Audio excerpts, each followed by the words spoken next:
a unidade básica 20 mil, a unidade básica tem que ter essa equipe, o hospital é essa, para esses leitos isso, quer dizer, saiu a partir de um modelo e, exatamente, e o que implicava, qual era o padrão de atenção à saúde individual e coletiva, a partir daí ele pôde dimensionar o custo e daí multiplicar.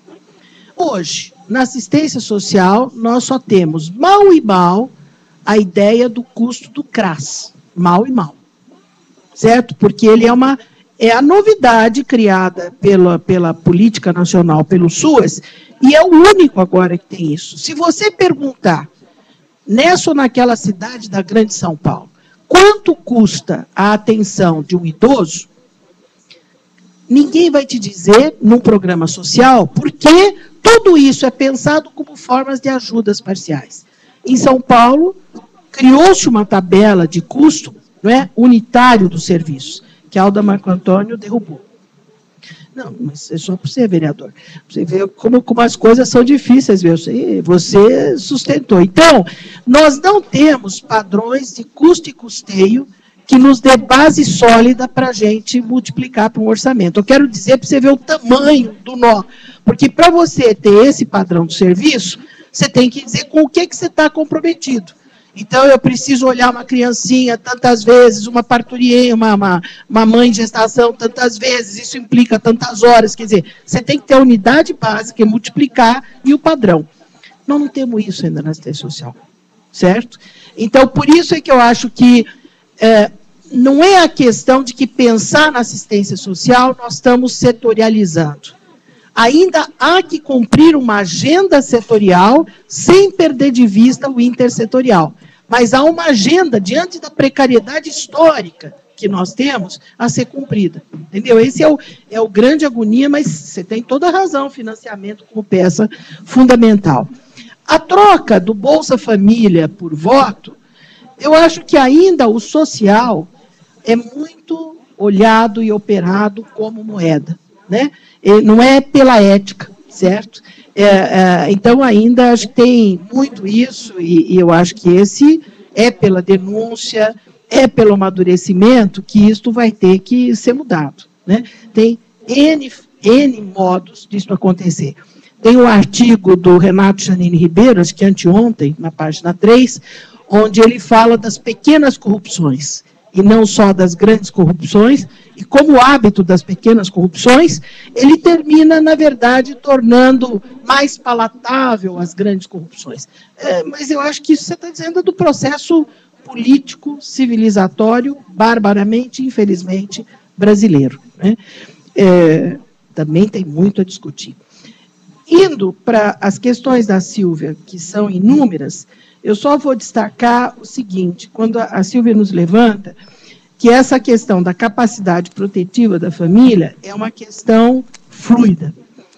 Tem razão, até porque as necessidades são fluidas, mas, quando a gente vai decodificar o que é essa capacidade protetiva, a gente tem que decodificar em algumas categorias muito claras. Primeiro, por exemplo, o ciclo vital. A criança, até, digamos, 12 ou 16 anos, já o jovem, ele tem um perfil de, vamos dizer assim, de fragilidades que demandam tal tipo de capacidade protetiva. Ou o idoso, quer dizer, ou a mulher em determinados momentos, ou o homem em determinados momentos. Eu não sei se é bom a gente lembrar, o Floriano disse o seguinte, a família não deixa de ser composta por pessoas que têm determinadas características e necessidades. Então, a capacidade protetiva do núcleo familiar, ele é um todo, mas que ele passa também, entendo, quer pela questão do ciclo de vida, quer pela questão da dignidade humana e dos seus enfrentamentos. Então, os abusos sexuais, as violências domésticas, tudo isso está dentro de um dado, né, circuito. Agora, discutir isso, para alguns, significa que nós estamos fazendo uma intervenção num campo privado que, da porta para dentro, cada família que cuida do seu pedaço. Na hora que você está falando capacidade protetiva, e o próprio PSF, né? Eu falei certo, PSF, ao falar dos cuidados na família, de certo modo, ele está intervindo naquele cotidiano no sentido educativo.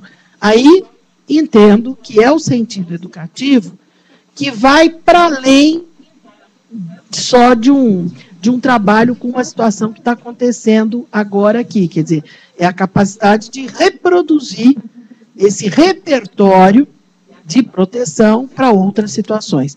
Mas isso dá para a gente... Eu só estou anunciando, eu acho que você coloca um dedo na ferida, né? E, por último, eu só queria dizer assim, a minha, talvez seja um sonho que a gente tem discutido algumas vezes, é que, primeiro, o ECA não criou nenhum suporte de apoio à criança, nenhum tipo de benefício à criança. Eu entendo que o Bolsa Família, ele deveria ser, né, mais até um programa de alocação familiar, no sentido de educação dos filhos. Existe o salário família, não é?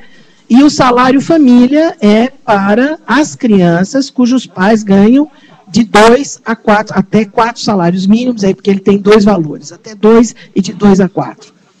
Nós somos completamente ignorantes de quantas crianças recebem este apoio, que é um valor semelhante ao Bolsa, no salário família.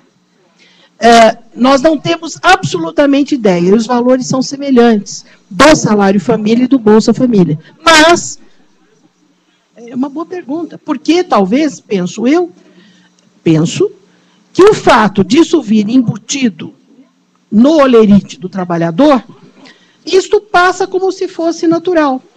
Então, o que nós temos que criar, a ideia, é que, na verdade, a educação dos filhos precisa também de um apoio. E muitos países têm alocação familiar. Eu lembro de uma discussão que eu tive com o Van Parrage, né, ele belga, dizendo, olha, como o meu salário mensal é de $5.000, e era, pelo menos, quando ele dizia isso, não sei quanto é hoje, eu tenho filhos até tal idade, 4 filhos, eu recebo, não sei quantos dólares era, por criança. Por quê?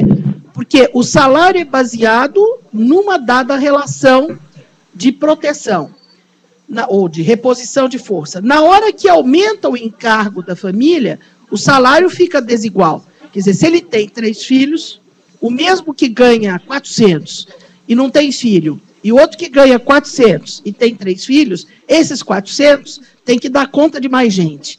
Então, o que fazem muitos países?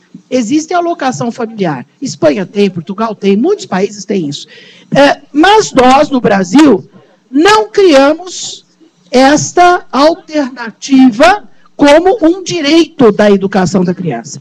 Então, eu acho que o caminho será aquele, e até para cortar essa ideia de corrupção, será aquele quando, de fato, nós tivermos, assim como é o salário família, o direito a um apoio na educação das crianças. Isso como um direito, não é alguma coisa que precisa vir por isso, por aquilo, por mais aquele negócio, por um aparato danado.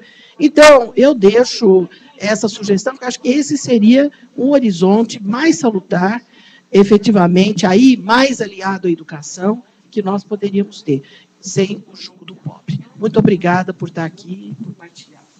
Bom, deixa eu já agradecer a chance de ter participado também. E, Floriano, você tem a responsabilidade de concluir uma conversa que foi muito legal.